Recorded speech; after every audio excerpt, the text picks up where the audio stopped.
Welcome if you've just joined us. I'm just coming up to where we need to be, but before we do that, I just thought I'll add a little bit of green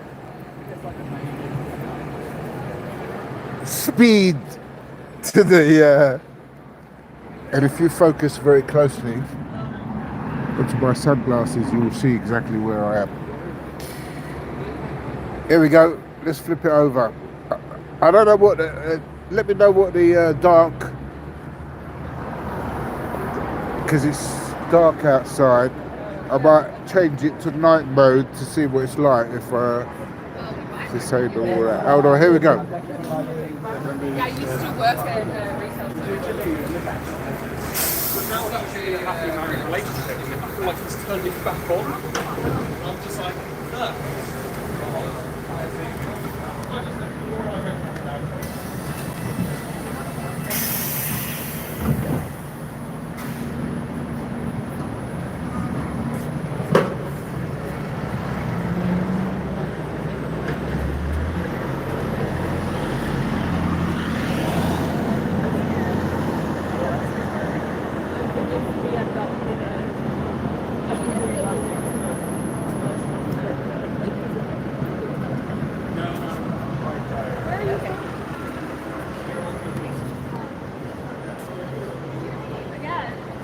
don't judge him.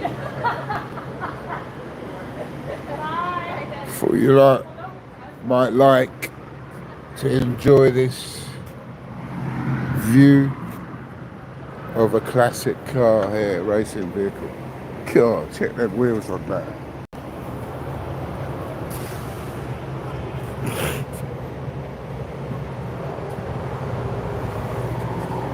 All right, so we are, when I say we, I mean me and you. We are approaching a building which is a very significant findings during my 17-day hunger strike. Let me just put this pen back in to the phone so I don't lose it. Hopefully there won't be any disturbance with this live podcast.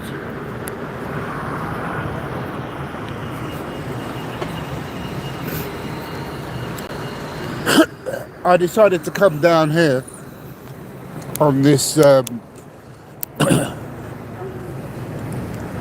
event I mentioned I will be coming to, or location. And because it's impacted my life, I thought it might be a good idea to see what the heck is going on.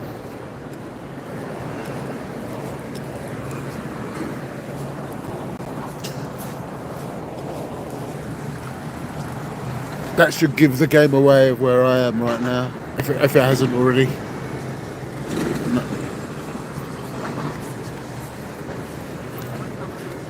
I'm just coming up to Liverpool Street Station, International Station here.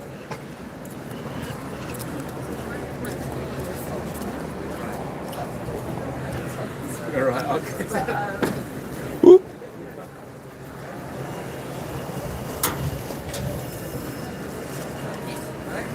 Got the City of London police here. See that? New vehicle. So I'm getting everything I want. This is a different police to the British police that we have here. This is the police for the City of London, the Square Mile, where they have their own laws, their own police. And as I've said before, we are now entering where I wanted to bring you over here. Let me just put this. Artillery Lane, London E3, East 3.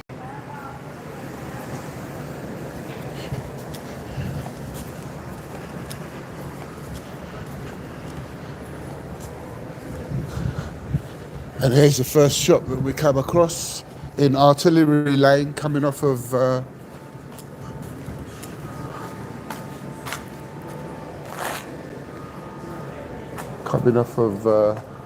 Liverpool Street Station.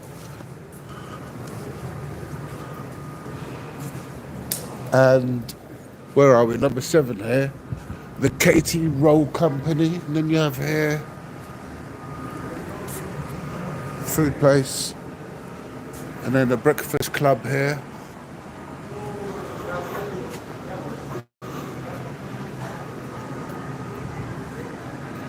The Witter Smile.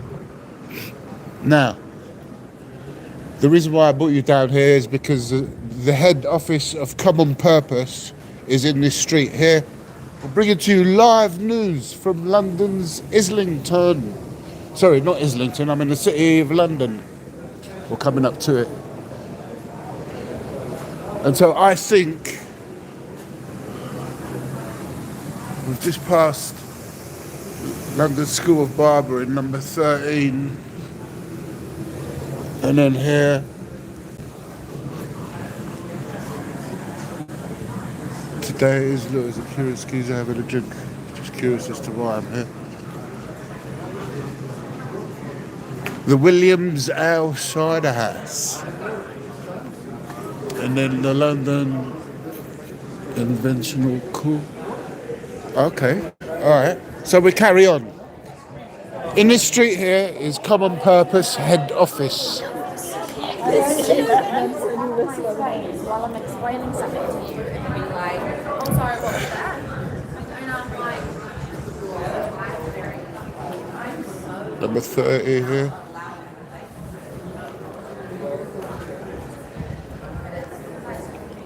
I believe it was number 27. I'm not sure. But you guys can look it up here. But I thought I'd just do a walk down here at Artillery Lane.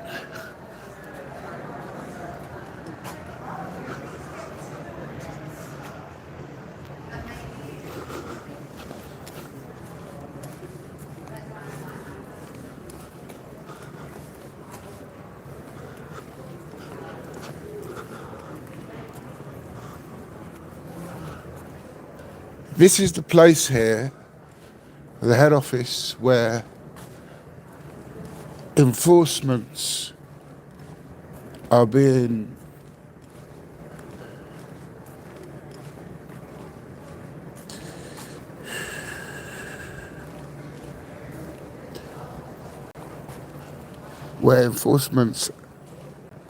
on different kinds of public sectors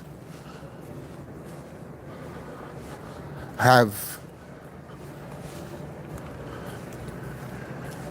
violated our human rights,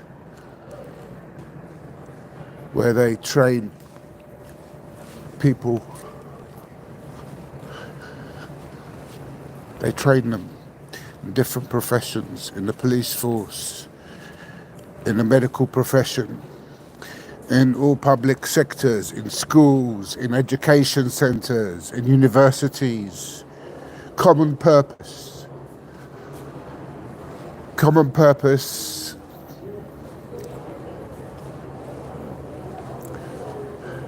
has infiltrated the lives of families across England.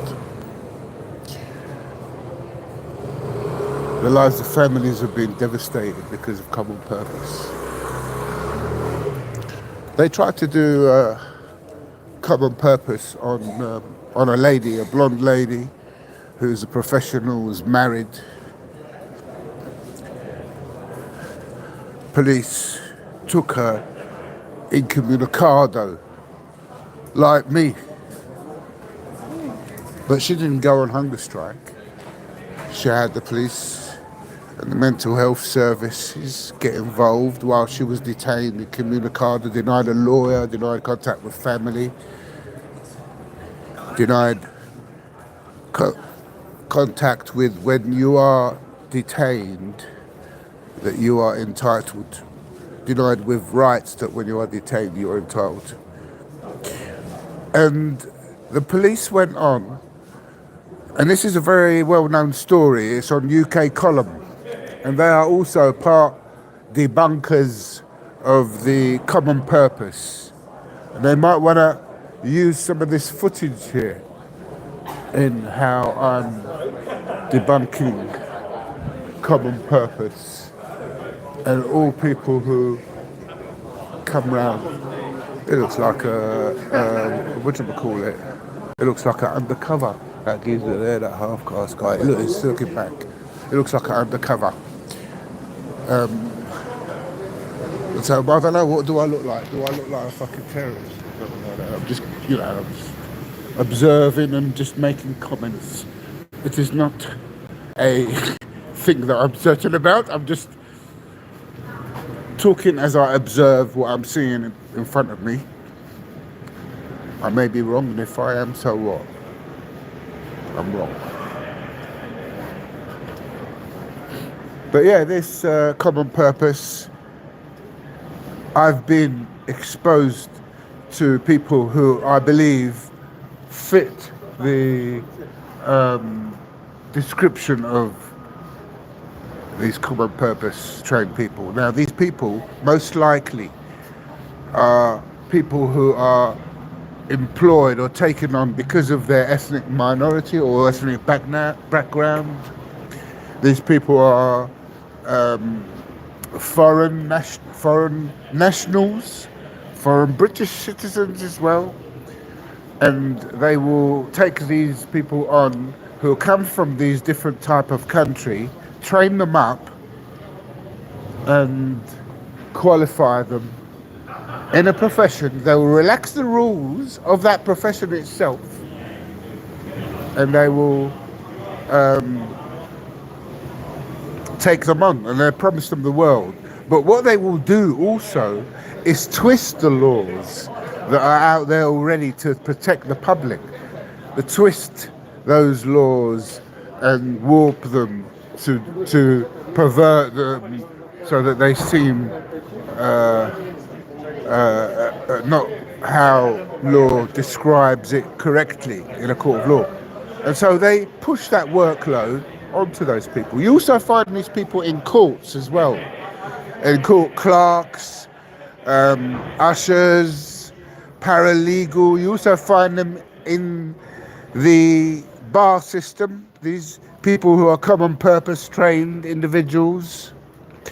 They're also trained, these people in schools are trained with this, and in the mental health system. And I've come across them.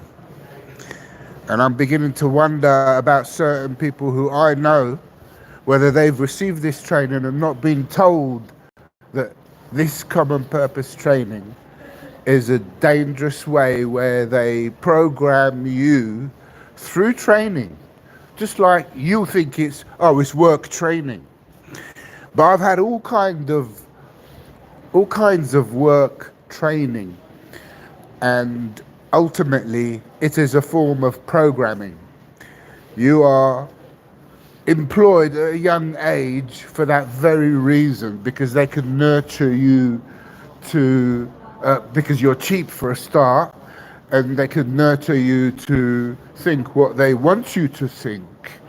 Whereas your mature people, say for example people who hit their 40s and late 30s, 40s, unless you are qualified in a niche have a niche in the market where you are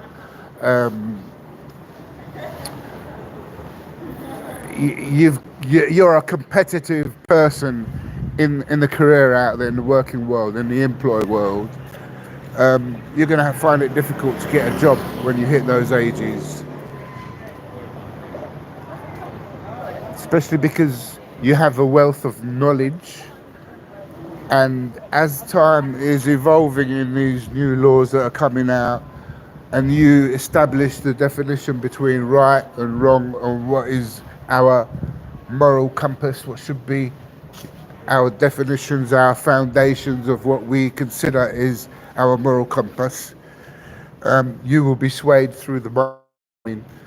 Even to your most close ones, you'll be trained to think that what you are doing, what they've trained you to do, is actually a good thing, is actually right, it's actually meant to be, this is the way it happens, because it is being practiced by certain funded organizations.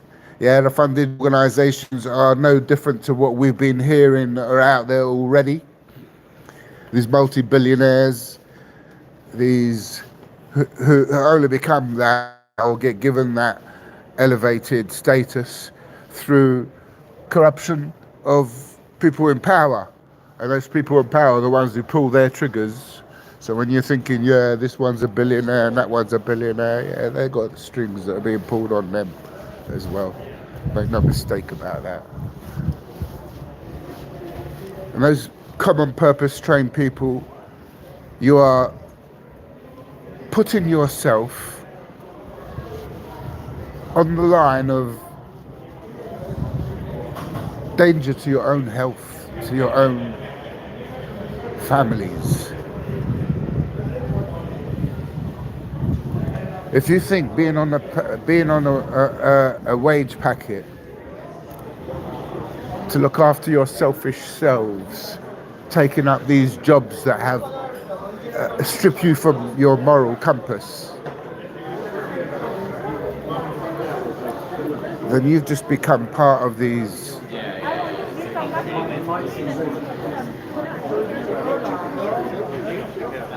you'll regret, you'll lose your job, you'll lose your employment, and one day someone out there who's been impacted by it, and it's a small world, they say, you know, it's a small world, someone out there will reach out and get their own back on you. And I've been fantastic in my patience with what I've been subjected to, and I'm not going to let myself down for no one.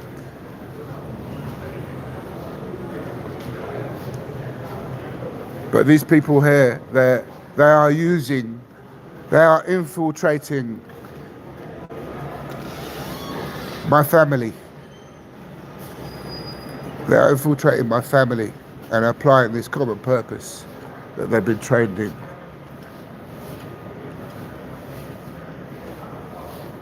Do you know, I'm going to tell you another thing here about common purpose trained psychiatrists and non-common purpose trained psychiatrists. The definition, what's the definition between the two? When you're confronted with one of them telling you that your tweets don't look right, the tweets that you send out about Israel and about Palestine, they don't look right, they're not right, they're not normal. And another consultant psychiatrist as well, so we've got two consultant psychiatrists. One of them who sat down with me and seen the direct messages from His Excellency President Michel Sleiman, writes to the other one in the private medical health hospital and tells him it is normal for Sam to tweet about Palestine. There is a conflict that's well known and established across the world. And then he goes on to say to the other consultant psychiatrist in the mental health hospital, which is the first mental health hospital I was sent to in my life, where I was detained for quoting, I received a phone call off of the president, and it was confirmed by the mental health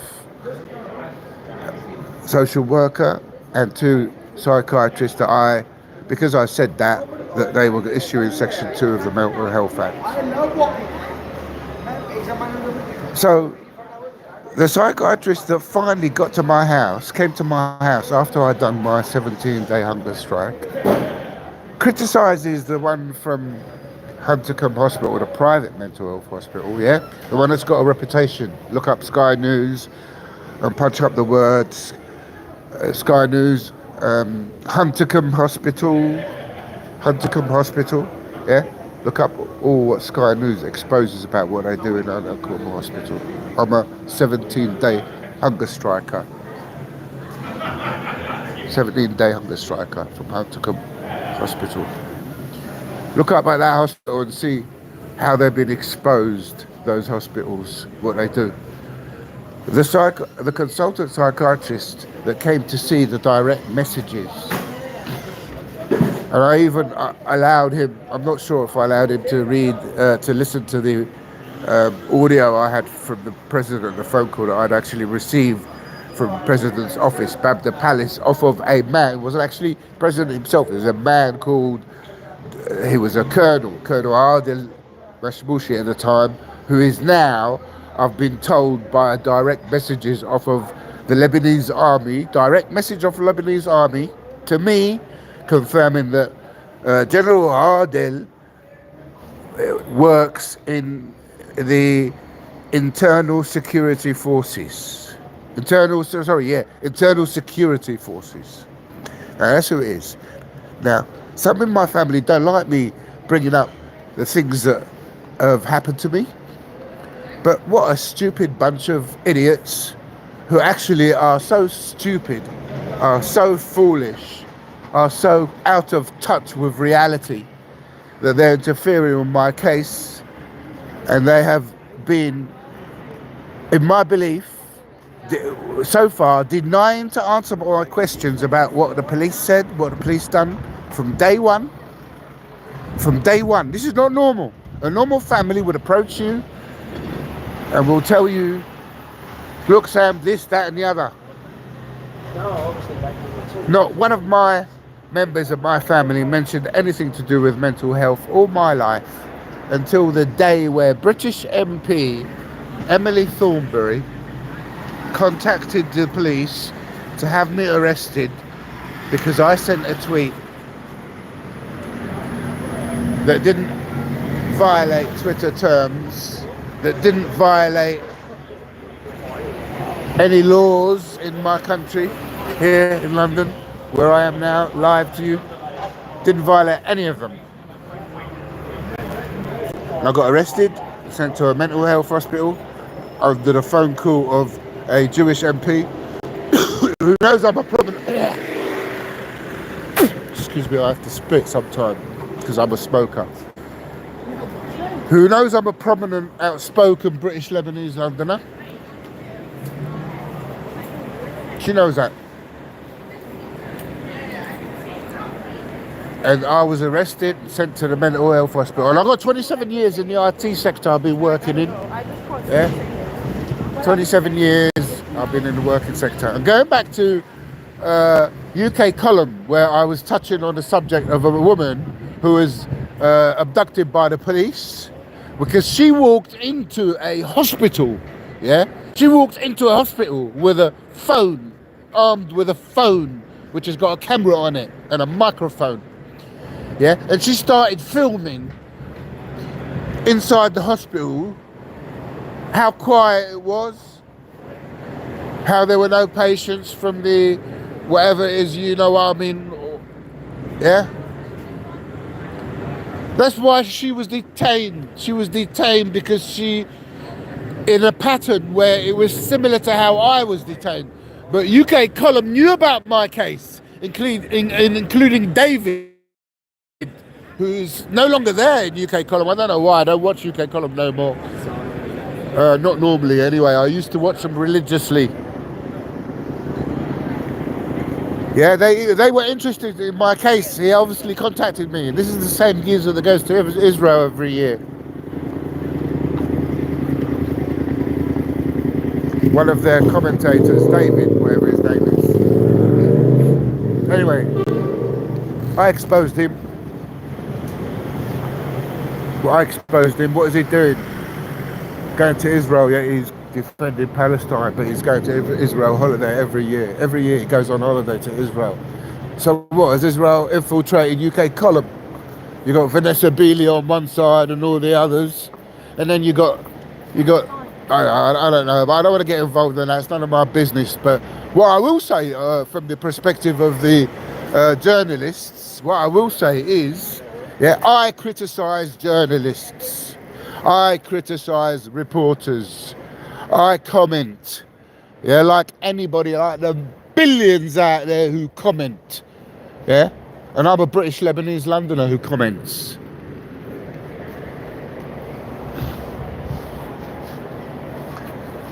which makes it different, isn't it? Because I come from the crux of the Middle East, where East meets West. So when I comment, and because I don't have a follow count, but I have an audience, yeah, I have an audience who have an interest in my presidential case, both commercial interest, personal interest, and who have had interactions with me when I've on my journey throughout my whole exposing this information out on social media, doing what my lawyer told me to do, which is expose it. Now, am I the best in the world at bringing forward my case? No. I'm not trained in exposing my case. I'm doing it the way I can. I use Cockney, I use profanity, and then I look like a cunt for doing so. And then all of them think that they've got a right, because you called them a cunt, because you've debunked them, yeah, and they can't do nothing else other than ad hominem, whatever it is. Then, you know, you're going to strip me from my rights. You're going to think that you have a right to strip me from my rights, yeah, because you think you got a crown on your fucking head and you're the King of England. Well, you ain't. Don't give a toss who you are, you ain't.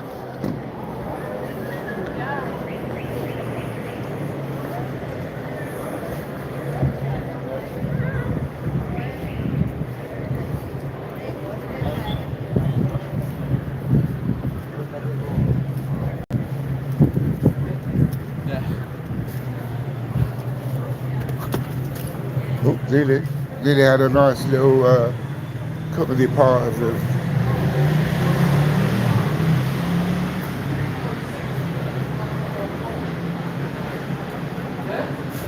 fantastic shop. I've been to one of these in Italy. I had a fantastic time in there. I see a football player in there as well, Juventus football player. I went to see Juventus there actually when I was there. I don't know if this open is shut, I think.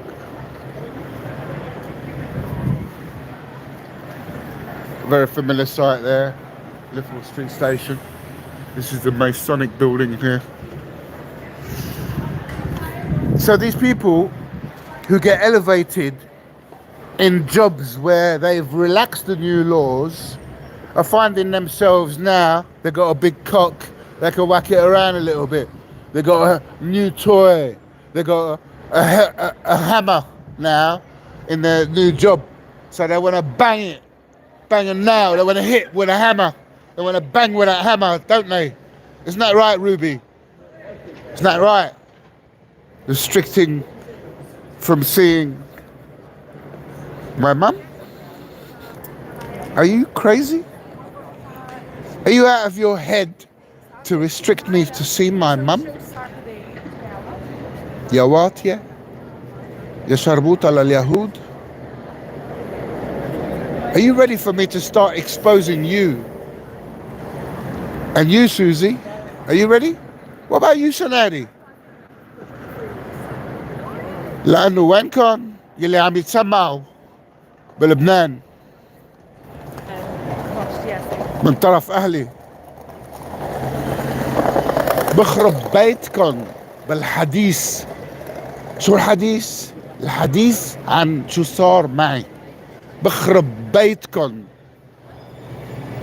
بس بتفسير حديث يلي صار معي.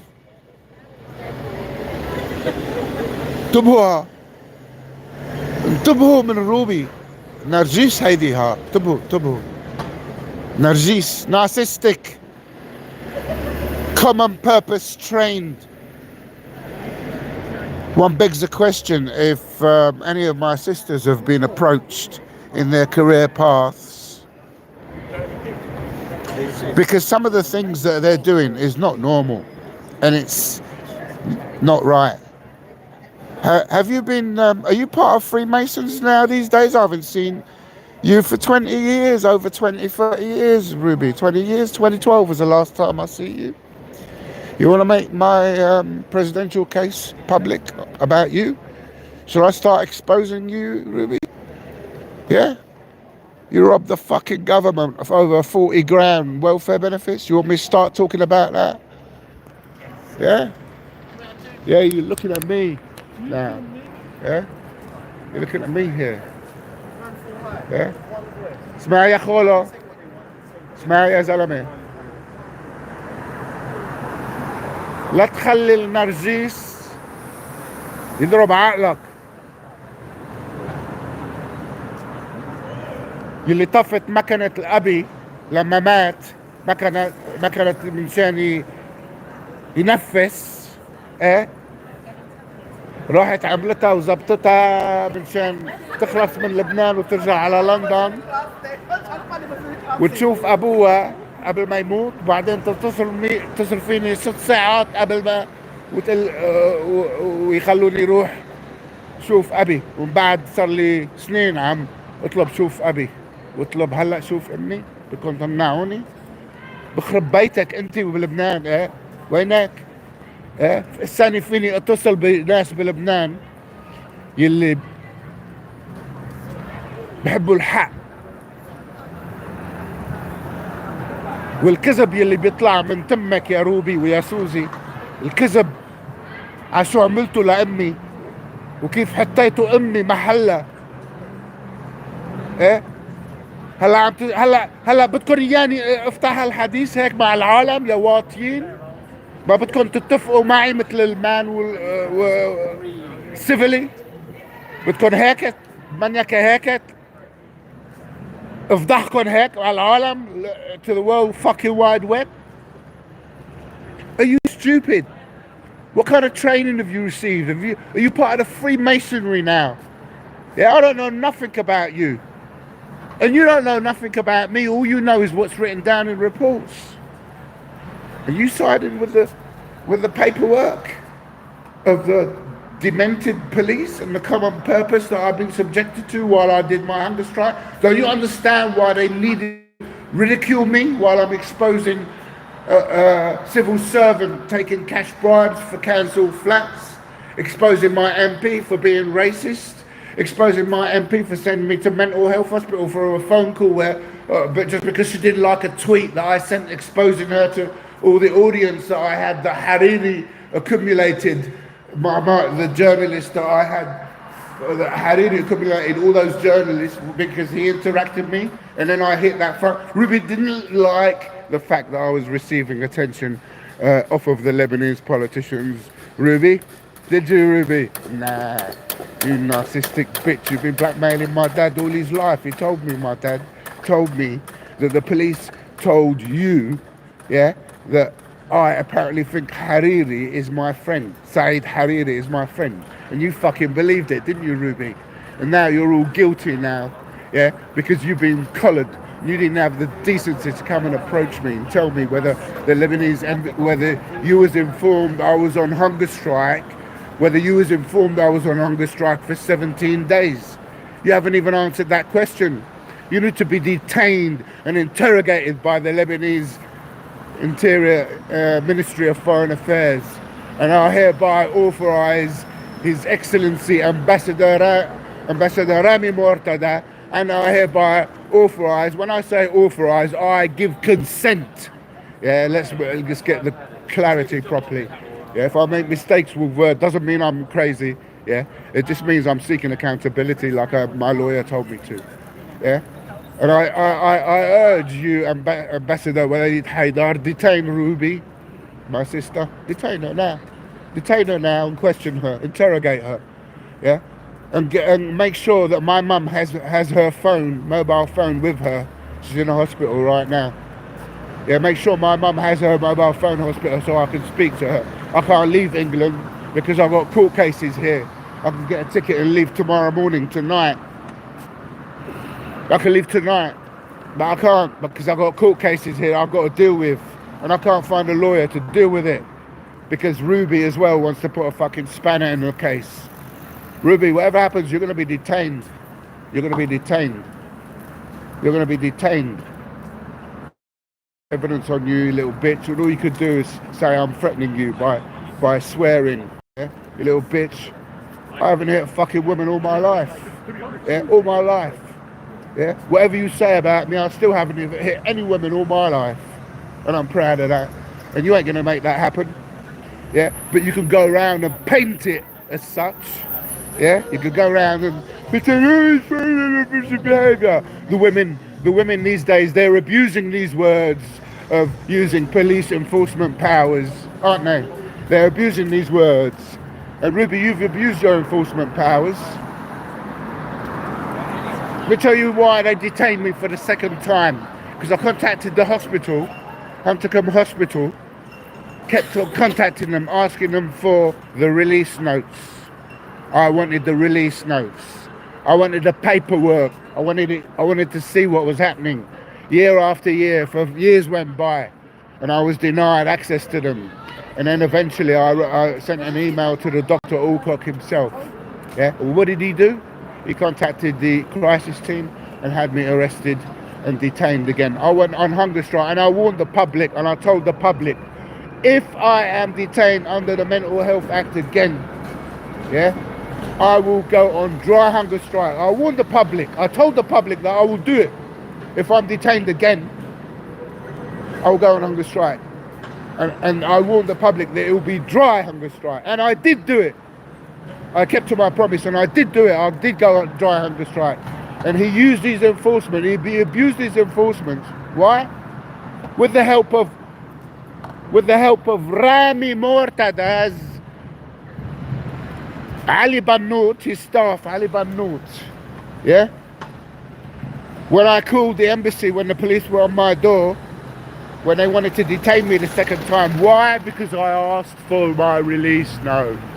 That was why the second time. Do you understand what common purpose means? Do you understand? If you don't, look up UK Column. Yeah, you look it up. And I say to UK Column, yeah, so you thought you use a blonde girl, yeah, to show a pattern of what the police are doing. They detained that woman. They detained that woman who had a camera, walked into a hospital and started taking pictures everywhere when all the lockdown were in talks. And the police were trying to persuade her husband, that woman's husband, a blonde woman, blue eyes, professional, like he was, her husband, that she had mental health problem. The police were telling this guy that his wife had mental health problem and that they had to detain her.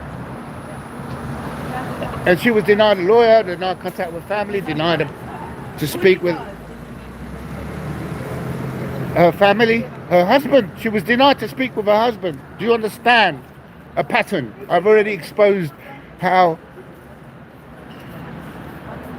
people blew the whistle to me. Medical professionals blew the whistle to me. Do you understand? So I have experience in what I believe I've been confronted by a common purpose.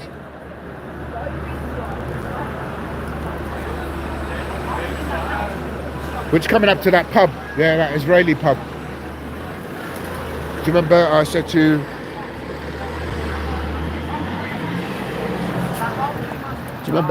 that Israeli pub?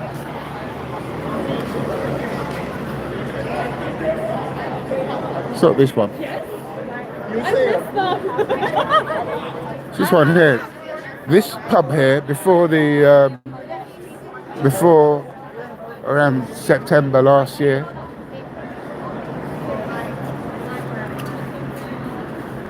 Yeah, around September last year. I think they love each other. Won't drink too many.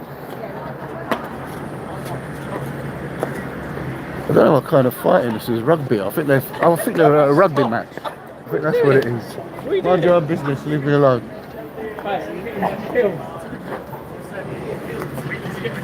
Alright, this is the pub.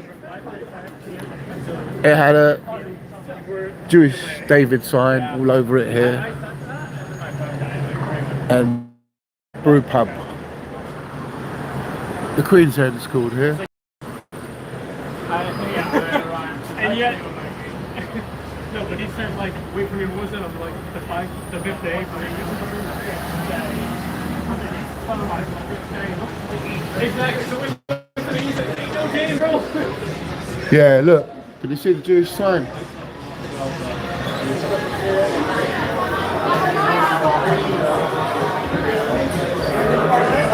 Are you open? Oh, I just wondered whether you were open, that's all. Great, thank you. I haven't been in there, that's all right. So I thought I'll come in here.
Yeah, this is, there's no hiding about this place is Jewish, there's signs everywhere here.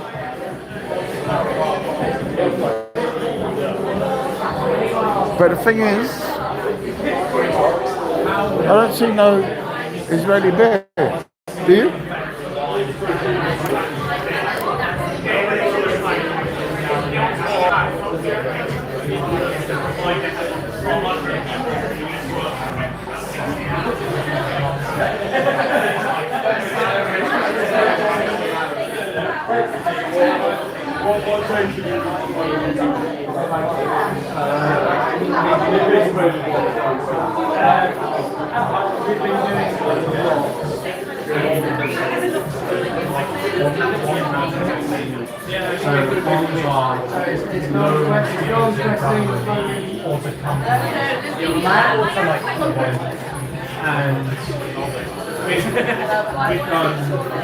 We're doing the lady film in the walls, or what's the deal here? Oh, I've just took my photos, really interesting stuff. We're doing a lot of new ones. Do you think this guy is very nice to speak for? Sorry, what did you say? Bombs? What are you saying? Good luck.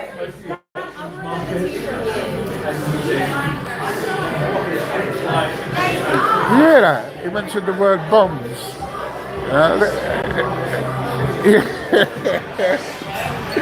Bombs? I swear I heard the word bomb. God. There you go.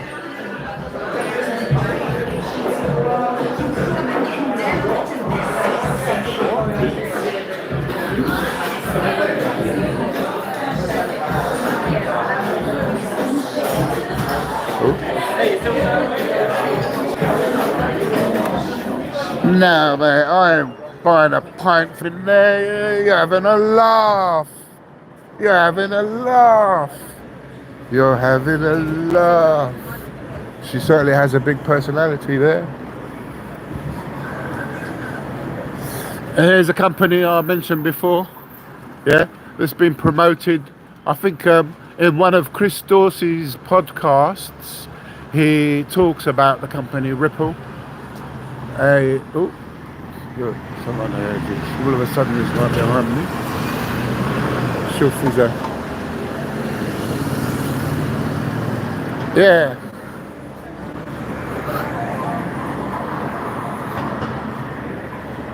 Yeah, Ripple. They reckon it's an investment firm, some kind of Jewish contacts, and Ripple shares are doing well. That was a mention of a couple of years ago, but probably a little bit more than that actually now, and it just kind of stuck in my head. Probably useless bit of information, probably useful if Chris Dorsey says it. He normally, well, sometimes gets things spot on. Quite a bit of time. I used to follow his stuff, but not as much. I'm not allowed to talk about my case right now about it, and I won't, but I do mention Chris Dorsey as someone who is a contact, follows me on my Facebook,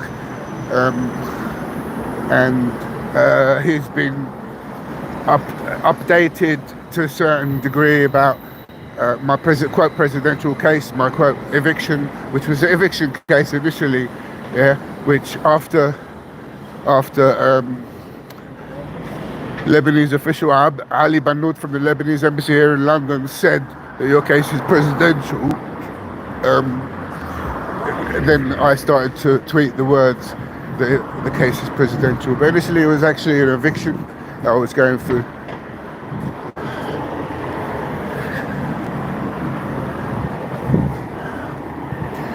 So today I took you to a building where Common Purpose is, their head office is. Let's see if I can flip this over.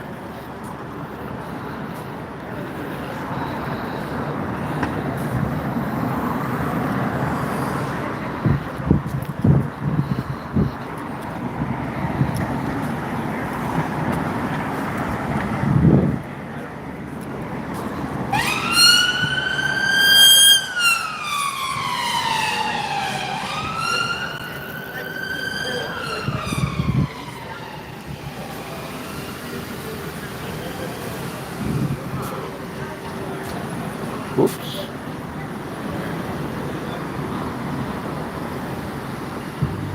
Why is it someone is saying hi while I'm sending a message and it's just taken over my screen?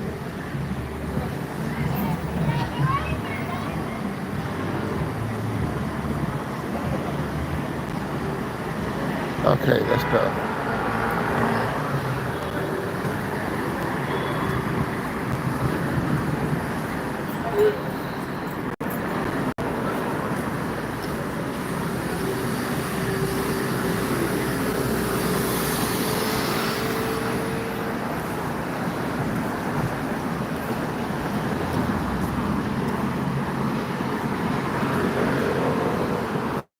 So much stress.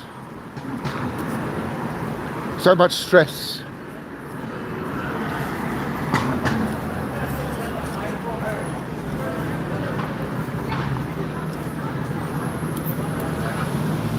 I've got to be one of the most compliant people with Islam, with what I've experienced. Yeah, I reckon. Not to have done anything stupid about it.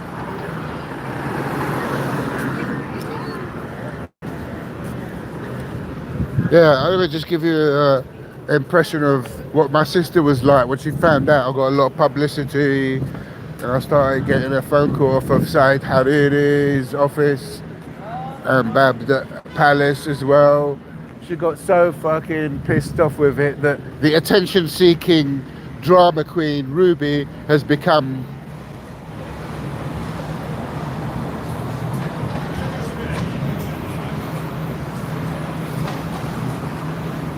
yeah. My uncle, he needs to be educated with how the cookie crumbles. He's never going to learn because he's at the moment one-sided. Isn't that right, Uncle? Making it public, isn't it? Because you think that trying with it, you would have thought that trying civilly to talk, yeah, you know, like talk between two people, yeah, you would have thought that work. But nah, you want it on there. You want it on here, but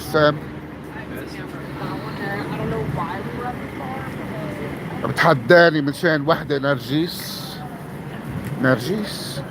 إذا ما أنا نرجس ليش بتحط امها هيك؟ زمان نرجيس عم تقبض وهي كواكة. خبرنا الدولة من شان نعلمها لروبي when you fuck with denying me with احكي مع اهلي. شوف اهلي، احكي مع اهلي بخرب بيتك. لسه ما عملنا شيء. If I can't get a lawyer, I'm gonna do it. But if I can't get a lawyer, and if you're using the contacts of the legal contacts that I've used, and I find out about it, right, I'll expose you and that person and my ex, the one who's working in the law firm. I'll expose the pair of you, yeah, and I'll start bringing out. If I can't get a lawyer to protect me and defend me, yeah, I'll start exposing you and Blackford's, and I'll start doing a video on Blackford's and teaching the public what I was subjected to with Blackford's, and what's his other face, that other one that ensured that Shamina Begum never comes back to England, because I contacted him. I contacted Tasneem Akunji. And watch my next podcast, because I'm going to up the ante right now that you've all been hearing some personal shit here this evening on this podcast. I'm going to up the ante, yeah? I'm going to expose to you, yeah, a Oxford and a Cambridge educated lawyers. I'm going to expose to you, the public, what happened to me. I can only do that. That's all I can only do. And all that I've said about what I am going to expose in my next podcast, yeah, was said on my Facebook, it was said on Twitter, and I also done a blog about it from my blogs on Gmail bloggers, yeah. And one of those articles that I had done was retracted, was taken off of because of a complaint from Tasneem Akunji, I believe, and I received an indication on my hard drive that selection, that article that I exposed Tasneem Akunji and what he done, as well as the other lawyer from Blackford's law firm. Blackford's law firm is the same law firm that represented Prince Andrew. May I just mention here to the public, I remind you, yeah, she works in my ex works in that same law firm. Yeah, she's a lawyer, or she's training to be a lawyer or something like that. She gives legal representation as far as I'm concerned. Yeah, if I find out that she's involved and there is a conflicting link, yeah, I'll shatter her career with my complaints, destroy her career with my complaints. Yeah, I will put her on, and you, Ruby, I'll destroy you as well. Your career, I'll destroy it. Yeah, I'll debunk you already. I'll debunk you properly, legally and lawfully. Yeah, do you understand? Do you need me here to come on here on social media and debunk it? In the meantime, let's just push that family side of the disputes, yeah? Even Chris Dorsey's got family disputes of his own family.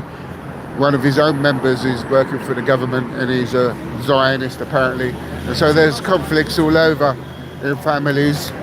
But for my sisters to be manipulated, my dad told me before he died that my sister Ruby is the problem. Ruby, and I've always said Ruby and Susie are the problem, and you are the problem, and I'm going to debunk you even if it means doing it live. Your opportunities have been knocking on the door. I've asked you, I've told you, I've tried. In the meantime, I thought, come on, at least. Moving on to tomorrow's podcast. Click or whatever, cut. Moving on to tomorrow's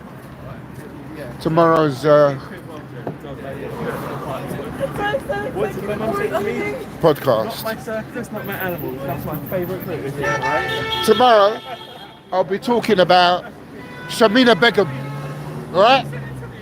Tomorrow I'll be talking about Shamina Begum, the lawyer that was appointed or selected to defend her, Tasneem Akunji. I'll also be talking about another lawyer, and that other lawyer is going to be the German Jewish lawyer, as far as I'm concerned.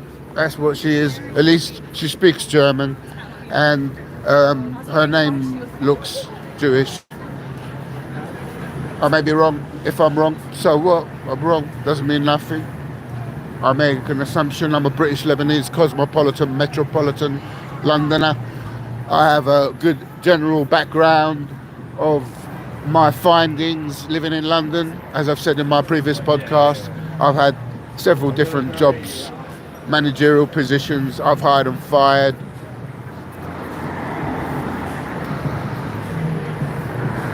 I've looked after the people around me when I was in management more than the people looked after me. You help the people. You know when they say, you help the people, you help the people, help the people, help the people, people will help you. Well, I haven't had that. I've helped people more than I've helped myself. I've helped people more than I've looked after myself in my career paths, and I never got it in return. I got my mate, best man. I was best man to him, godfather to his son. I got his dad a job. I was paying him 3 times as much as what all the other people were getting. I was letting him go half day.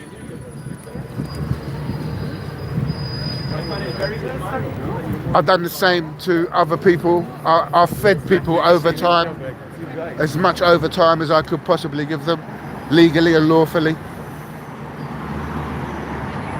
I've looked after people in my career, and I can tell you, yeah, I can confirm to you, yeah, my findings, yeah. You don't get it back. It's a load of bollocks. You don't get it back.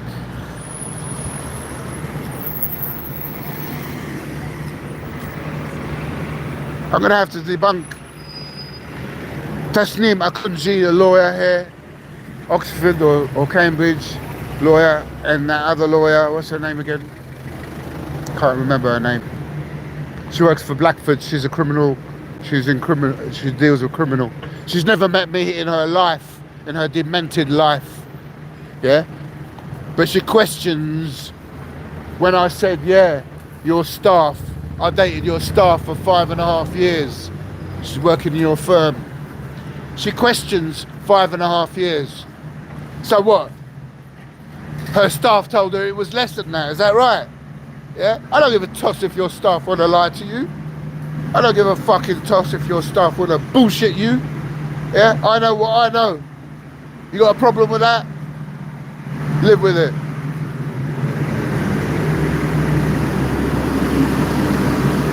Now let's face it, while we're talking about my ex, she's Jewish.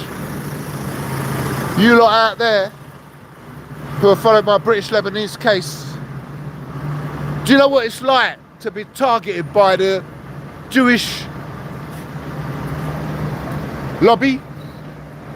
The side of the Jewish lobby that want to stop you from having a relationship with your girlfriend or boyfriend, because they're out there.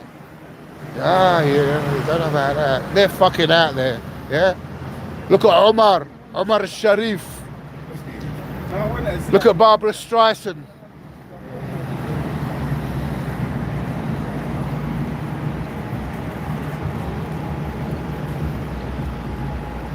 Yeah? All these lights are in the background, giving this picture an effect.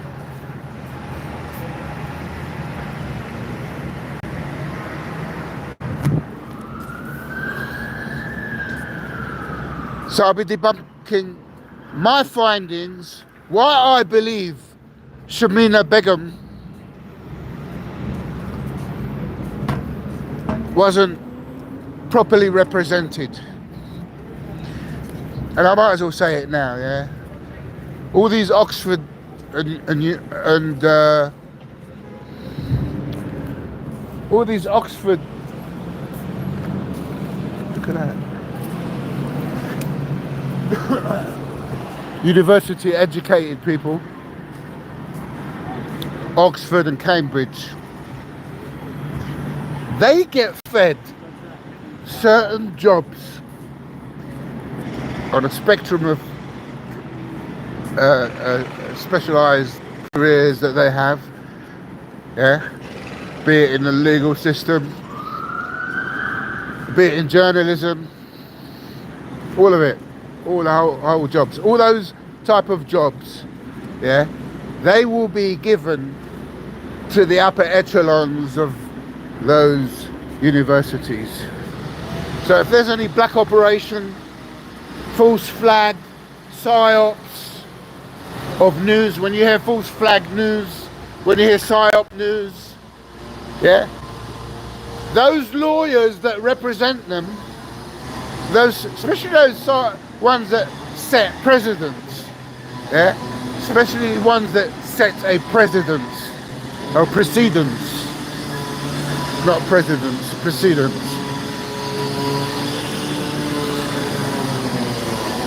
They will be given those jobs. Coming up to roadworks.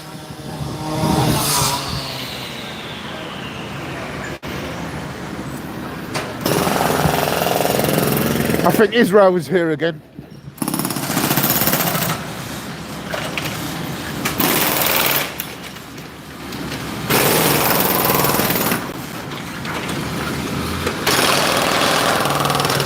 Israel's digging for oil.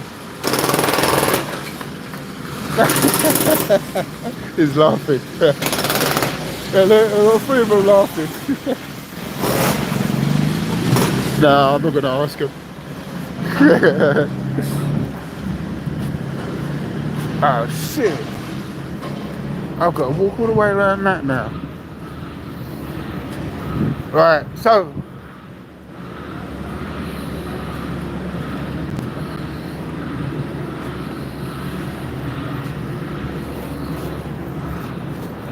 tomorrow I will explain to you when I called Tasneem Akunji. I've made print screens. So if you look up the word on Twitter, debunking tips, one word, do a search on Tasneem Akunji's account. He's a lawyer. He's the one that represented Shamima Begum.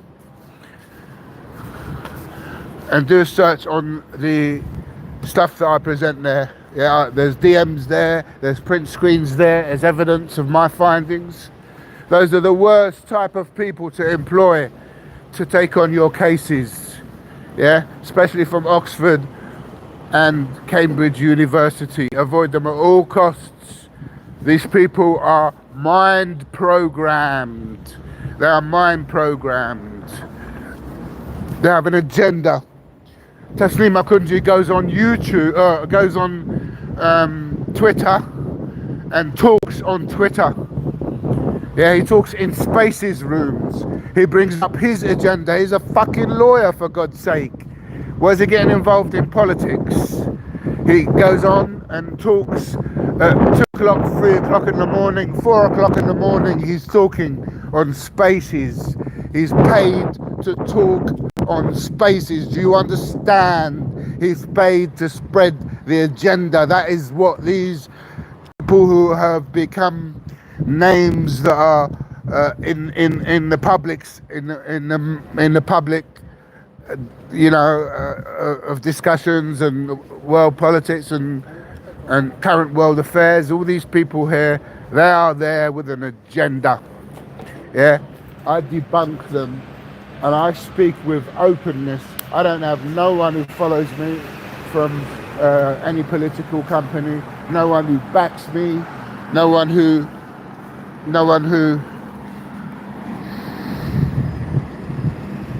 someone's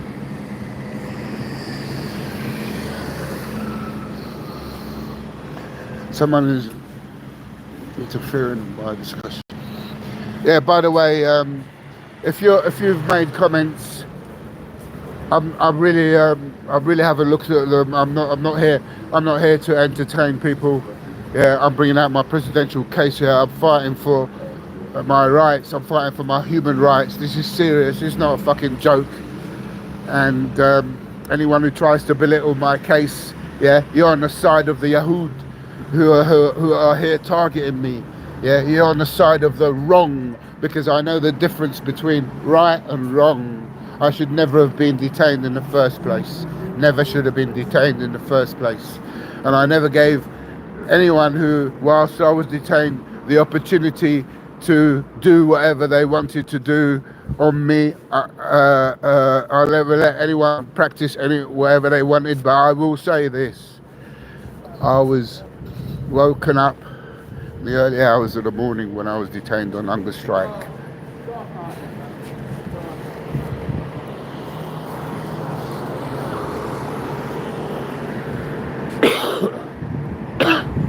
They came into the cell I was in. I don't know how far down hunger strike I was, but they came into the room I was in and they pinned me down in bed while I was sleeping. They pinned me down. I thought I was dreaming. I thought I was having a nightmare. I wish I was having a nightmare. I still wish right now that I was having a nightmare, but it wasn't. They force injected me. What did they inject me with? I want to know. They force injected me. How did I know? How did I know that they force injected me? Well, I woke up during this stupor which they must have put in my coffee, because I told you when I was on hunger strike, I only drank water and coffee. Yeah, water and coffee. What did they inject me with? The next day I woke up, I'd found out, I recognized one of the psychiatrists that was there, that I was asking him questions days before, like where did he qualify as a psychiatrist, and he was saying in India. And so questions went on further, asking him, so when you qualified as a psychiatrist, it was in India? And he said yes. And I was saying, I see. So when you came over to the UK, you had your qualifications translated, and you are qualified here to act. And he was saying yes. And when you listen, right, I'm a fucking professional, right? I want to know who are these people around me when I was detained. So I sat down and spoke to all of them, sat down, asked them my questions as well. You know, I'm debunking it. When I went in there acting like a activist. I automatically, naturally turned into an activist on hunger strike. So asking this doctor, who obviously seems to be alleged qualified doctor working in this private hospital, who tells me that there is no law in that hospital, that they do what they like, that this person thought that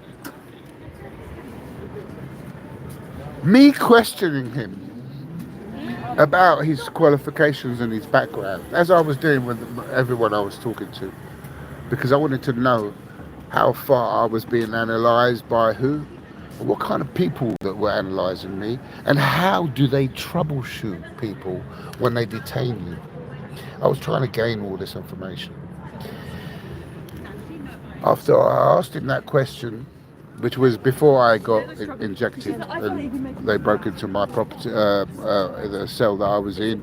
They walked in the middle of the night and injected me.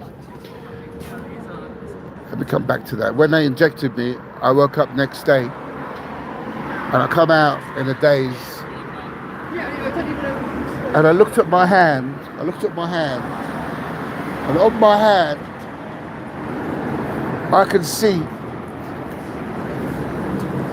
a very bad insertion of a needle in my veins, where they've injected me with something near my veins or in my veins, and I don't know what it is right till now. What is it? Don't I have a right to know? Don't I? Why is it you think I can't get that information? Why is it I can't get a hold of that information? Why is it I'm being denied this information? Why? Is that right? Is that right that I should be denied that information? What was I injected with?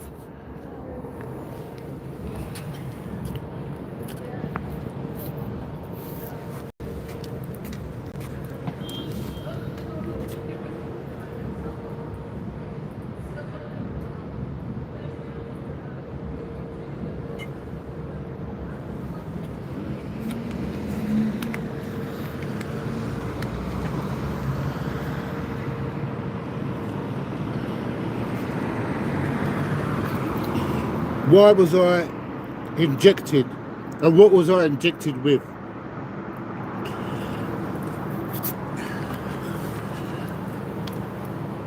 At the hospital,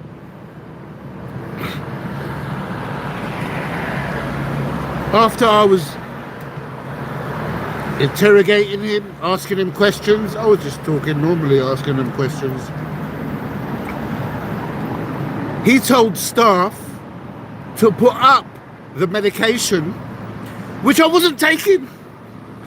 I wasn't taking medication in the hospital. I wasn't required to take medication outside the hospital. I am not required now to take medication. So he tells the doctors, or he tells the nurses, to up the medication that they prescribed, what it was, God knows whatever it was. I weren't taking it. I weren't taking it.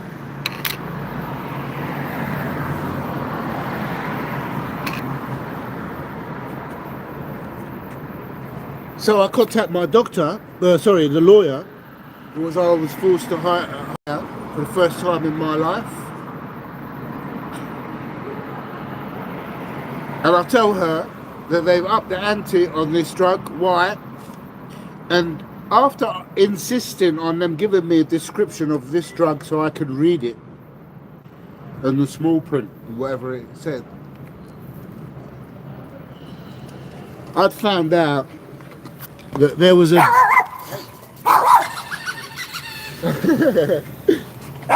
He's a little dog, he's only like that big. Fucking shit me out. Bit of action in this video. So this doctor wanted to give me a drug. I only wish I could remember what it is. Yeah, that induces you, that makes you become angry. Yeah. This is what they wanted to give me, because I never fucking took it. Yeah. Why would a private mental health hospital, who's detained a professional who has had a career for 27 years in the IT sector, yeah, I'm ITIL Foundation trained. I'm trained in most of the computerized ordering systems, including Remedy, which I spoke about earlier, and all the other ones, and my majority of the other ones, I've used them. Yeah? Richard Hewlett Packard.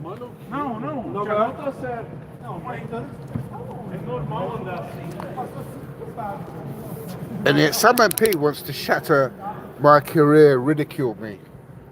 So this psychiatrist wants to give me a drug that induces you to become aggressive. Yeah? Is this part of a black operation on me?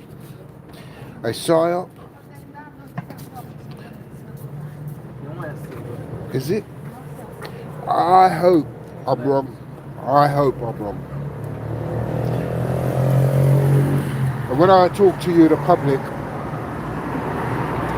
I'm also addressing this to big boys out there in Lebanon. You know who I'm talking about. This is extraordinary that I received a phone call from the president, and that me mentioning it to Islington's Tolpuddle Street police station, and that they should issue section 2 of the Mental Health Act on it. Yeah? And then I get told by the diplomat for my first council, I sat down and met personally in the Lebanese embassy. Don't talk outside your case in my office. Don't talk outside my office about your case. Because they're embarrassed, isn't it? They're embarrassed that my MP done this, yeah,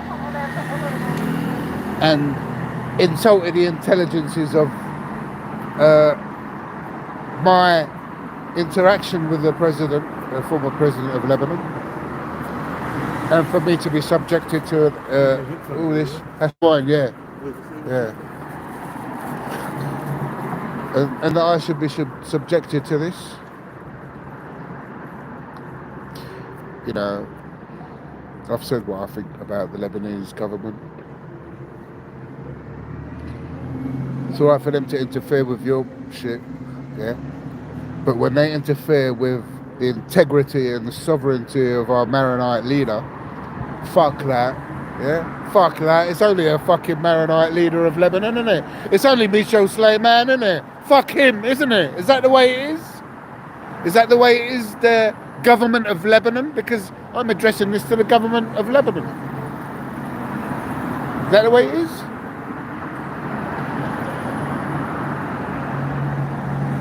There are a couple of you out there who have got it there. Yeah? And the only bit of truth in that report about me, yeah, that warped report written by an 18-year-old girl. I don't accept that an 18-year-old girl writes a medical report about someone's mental health. I don't accept that you allow an 18-year-old girl to do that, because that's what's happened. And if you believe it, right, you got to believe that 18-year-old girl, then you're a cunt. You've got cunt written all over your face there.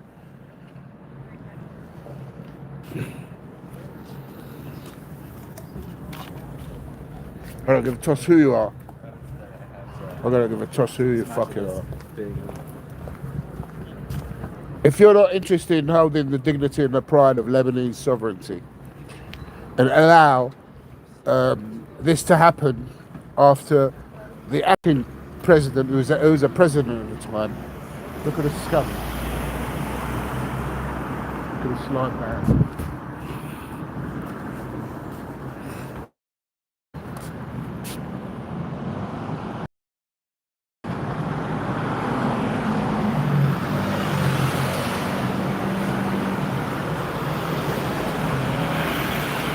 How much is the kilo, brother? £1.59. Yeah, I'll put my vials.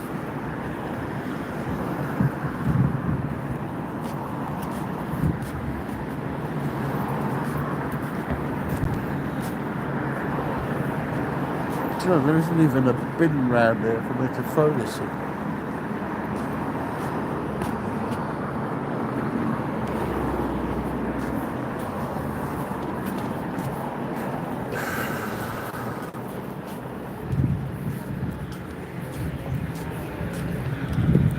This one got a little bit more personal, this video, but I did say that I was going to do a long video and talk about my presidential case. This isn't it, believe me, this isn't it. This was because I wanted to put history today on this podcast with Common Purpose building that I've just went and visited, the head office of Common Purpose.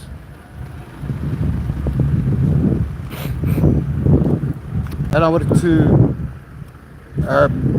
get a message out to members of my family out in Lebanon. And I wanted to show them and teach them that, yeah, you really don't know what's going on. You really don't know. Yeah, don't be bowing to narcissistic Ruby. Don't be bowing to her, because if you do, you're causing problems for yourself. Yeah.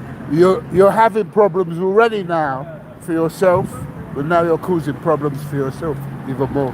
So continue the way you are, and you'll receive more problems. Yeah, and going out to my expats out there. My expats out there. Yeah, I have a presidential case where I've been badly treated because of the phone call that I had off of the president in Lebanon. I'm not here to slander him. If he had any decency in him, he would contact the Lebanese embassy right now. But no, he's a Maronite. He's a Maronite. Yeah, and I'm a Sunni. Yeah. And if I was a Maronite, I would have been helped by now. It would have been fucking resolved if I was a Maronite. Yeah. But I'm going to tell you another little story that's also a piece of information that is as per my interaction with the president of Lebanon. I'm going to tell you this now. Said it on my Twitter accounts that have been suspended. They are now only available if you retrieve the suspended Twitter accounts. Yeah, some of the information is available. Some of it is not available in the country that you're in because it's suspended, and some of it is still available in other countries. So people who do searches will get different reasons, different answers. Everything that I say, yeah, so just do yourself a favour, punch up the words British Lebanese, one word, IT Silver Spoon, one word, Beirut politics, one word, Lebanese tips, one word.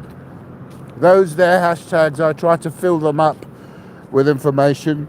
The tweets that were in the past, they're gone for you lot, but I can retrieve them through a lawyer, and they're available anyway on data. This information I'm telling you, yeah? When I became godfather, yes, for those of you who don't know, I became godfather and I became best man as well. I done it in a church. And in the church,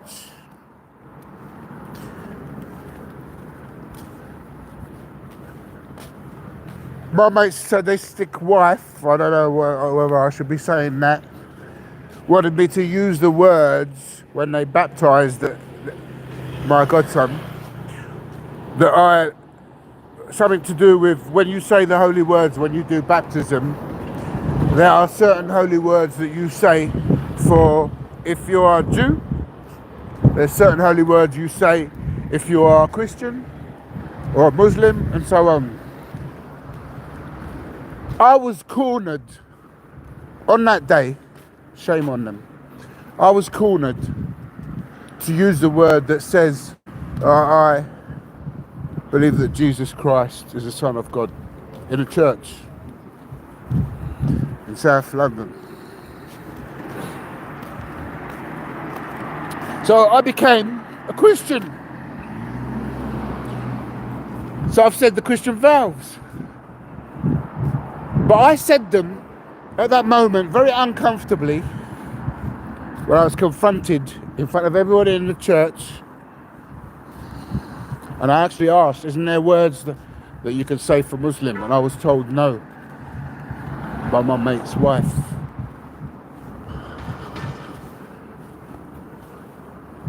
She was a liar. Or whoever I told was a liar. And it turned out that after I said them, I looked down and I found a plate. And on that plate was written on it the words that a Muslim would say, yeah, in a baptism when someone is being baptized. So I sent a direct message to His Excellency Michel Suleiman, and I tell him, and I'm bringing up the word Maronite for a reason, that's why I'm telling you all of this. So I tell him in the DM, I said my Christian vows. I said I didn't mean to, but I was pushed to do it as soon as I done. Anyway, I'll go further on that, but I DM'd the president and I told him. Next day, know what happened? The goodwill ambassador of Lebanon started to follow my British Lebanese Twitter account. Do you hear that? Yeah. What's her name again? Boo Saeed Boo Said, some woman, she might have been the former Miss Lebanon, or she's a prominent, well-known Lebanese woman. Boo Said, Christian or some sort, or Maronite, who knows, probably a Maronite, I don't know. But she started following my account. Now, because I was having interactions as well from Said Hariri, which produced the headlines, and I quote, and you'll have to look at my podcasts to hear them. I will leave politics if the people vote me out. That was what Hariri said in a tweet. If you look that up, that article, you'll find that article is when Hariri was discussing a tweet with me. Yeah? And that was when he sent his journalist to a coffee shop that I was in, using the cheap internet facilities, Wi-Fi, where he sent his journalist to the coffee shop that I was in. He's been monitoring me for days. There's no paranoia about that. Because when I confronted First Counsel, former First Counsel Hazem Abdul Samad, he said, yeah, like, he said, yeah, like, as if it was, or, you know, like normal, you know? He's sending you a fucking journalist to the coffee shop that I'm in because I'm inquiring with you. The question, by the way, was, what I said to Said Hariri, was you are like Assad. Both of you had powers handed down to you. I said, this is wrong, this is nepotism. And that was when he replied and said, what do you want me to do, leave politics? And I replied to him and said, no. He replied to me straight away after that, and he said, I will leave politics if the people vote me out. Is that fair? And I said, no, we love you. But I said, we want you to dislocate yourself from Zionism. That's what I said. That was when I got a big following. And that was why that it was important for British MP, was when I said that was why I got a following. That was why I got a lot of people start to follow me on social media, on Twitter, because of this. When I say a lot of people, credible people from big, massive news stations, big, massive chat shows, outlets, world-known, CNN, Fox News, BBC, Independent, The Times, you name them, they started to follow me. So when I had that follow count, and I'm tweeting out about my MP, British MP Emily Thornberry, and when I went through the eviction and had all my property taken away from me and promised to put in storage, and I went and they took it all, and I'm still seeking accountability, yeah? When my MP see that every time I fucking tweet, it was hitting about 380,000 people's platforms, or possibly far more than that. So she had to ridicule me. She had to ridicule me, and she had to have me cancelled because I've been exposing her. You understand? Right, I'm going home. Tomorrow I'm going to talk about, yeah, get the journalists on the case, yeah. All you journalists who follow my British Lebanese account, you know who you are. Come on, don't be shy, yeah. I don't bite. Come on, start to filter through and start to bring it all back up again, because I'm bringing it back in your face, yeah. And I'm going to continue to expose things that will put certain people in positions where they'll have to react, yeah? And I'm going to do it lawfully and legally, yeah? But I'm prepared to stop all of it right now. I'm prepared to stop all of it once I've been told that I will receive accountability, where I will receive my justice. Yeah, I'm a hunger striker, 17 days. Plus 9 days, first 6 were dry. Detained unlawfully. I seek accountability. Is nothing more than that. There's no need to sensationalize it. There's no need to belittle my case. Yeah, it's true. Tomorrow, podcast, another one. All right? Laters.